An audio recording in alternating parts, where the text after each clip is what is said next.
All right, thought I'd just give a little update because my car's been running since November and you haven't seen anything. That's because I've been fighting a trigger issue since May.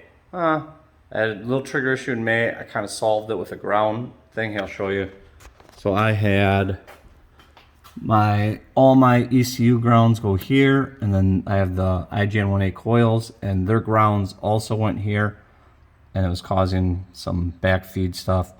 So then I moved the IGN-1 coil grounds to here, and it solved it till I got up to 20 psi. At 20 psi, I also then at that point I redid my harness and I brought the coil grounds to here. So at 20 psi, the car kept misfiring, and it's getting like electronic noise in the crank trigger, which looks like it, where it goes, the sine wave goes up and down, and at once I hit 8 grand and 20 pounds, there's some interference that gets in there, and it will count like 2 teeth and 1 tooth with some electronic noise we see in the trigger scope. So I've been trying all kinds of things. I've been trying different crank trigger here, let me show you. I've tried, here they're over here. Just real quick.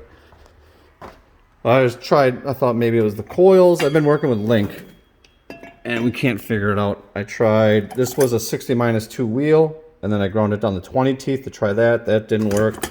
I tried this is my old VR sensor from the Electromotive Tech 3. I even had a new trigger wheel made.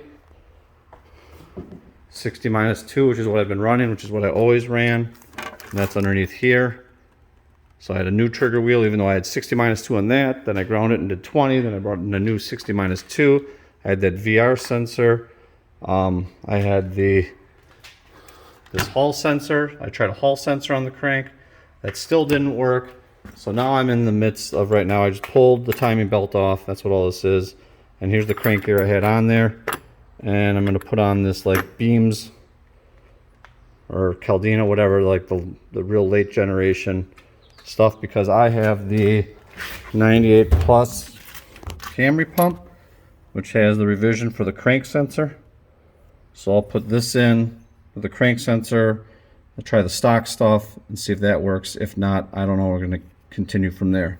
So we'll see how this all goes.